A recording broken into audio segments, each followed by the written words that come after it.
Hello, this is Michele Knight. Welcome to your February astrology. February, the month of love.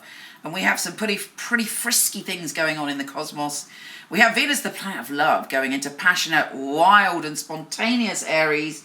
We have Mercury, the planet of communication, going into romantic, empathetic, but lack of boundaried Pisces. Now, when I talk about Mercury, I don't start talking about Mercury retrograde when it actually goes retrograde.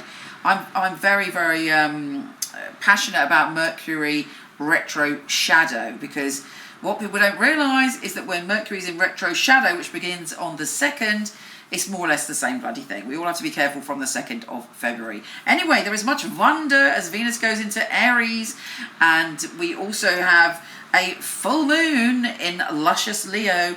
There's intensity, pleasure and passion to be had as long as we're careful about that old Mercury. Here is your monthly astrology.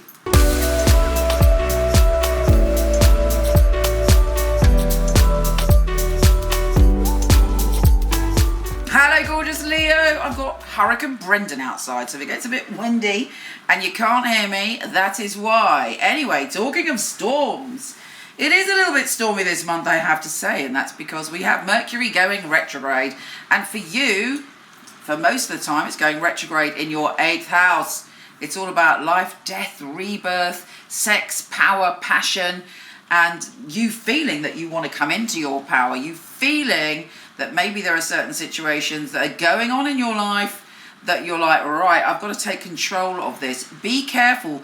Be particularly careful that you don't kind of, to win, knock someone down on their weak points, because you can see right inside everybody this month, and you know what buttons to poke if you want to get revenge with your words. But your words are spells. If you want the true power, come from a place of love. You are worthy, and you don't need to resort to such methods to knock someone down.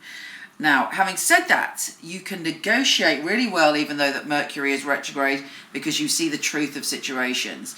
As long, and I can't stress this enough, that you're above board in all of your dealings.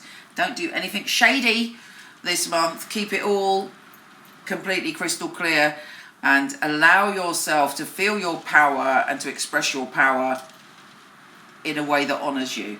There could be someone from your past that you had a love triangle with, or there was some kind of relationship that was more of an affair or an addiction, may come in to talk to you as well. Again, be careful how you handle that situation. There is a new moon this month in that same energy. So it gives you the opportunity to release any negativity, any negative people from the past, anybody that you were involved with that wasn't healthy for you or didn't help you shine your radiant light. But only you can do it, and the temptation may be there. It might be the new moon sets you on a brand new track. Now, Venus, the planet of love, is making you feel very bold and excitable as it's in your adventure zone. You might travel and fall in love. You might go on a romantic journey or meet someone who's unusual or different in some way. But you want that this month. You want someone that it's not boring. If you're in a relationship, it's like, right, come on, what can we do to shake it up and make it more exciting? Your heart is feeling quite rebellious and excitable this month. Now, the full moon is in your sign, so there is a peak experience coming, and in a way, it's shining the light onto your intimate relationships and onto yourself. You may have a revelation about your personal relationships and your romantic relationships. There might be some intense emotions rising to the surface on that full moon, and you're like, wow, this is a revelation. But it could be quite an emotional time, and that's on the 9th of February. I would take the time to light a candle, do a bit of meditation, do some journaling, do some stuff where you can put the focus into what that moon is trying to tell you, to really take advantage of the intuitive messages that are coming your way. The sun is shifting signs and making you very charismatic. Again, most of this month, a lot of the energy is in your 8th and 9th house. The 8th house, life, death, rebirth, sex, passion and power. The 9th house, adventurous and exploration. So, there's a lot of intensity there. With the sun being your ruler, you almost take on, certainly on the surface, that sort of energy. People are seeing you as very charismatic and very powerful this month. Use that energy wisely. Take care, gorgeous, and I'll speak to you soon. If you want to check out your written monthly, weekly, yearly astrology, pop over to my website, michelleknight.com. I'm not doing readings at the moment, but I do have a company of some of the best psychics and astrologers in the world. I've had the company for 20 years. I handpick them and they are fabulous. So I'm going to start to show you, starting now, their little videos on here. My name's Jonathan. I'm a natural intuitive, healer, empath and coach.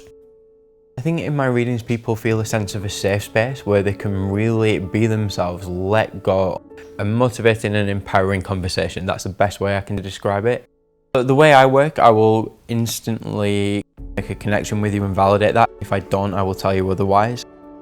When the phone rings, I prepare myself. I get a little bit of a sense of what the reading may be, but ultimately for me, it's the first instance of linking with somebody through their voice vibration. It's me getting into your energy and bringing to the surface what you may need to know to move forward for yourself. When you can give somebody a piece of information that maybe will be very personal or relevant to them and you wouldn't have known this otherwise, it's a very enthusing and inspiring time for the reader and the client. Particularly me, I enjoy people's positive reactions to my readings.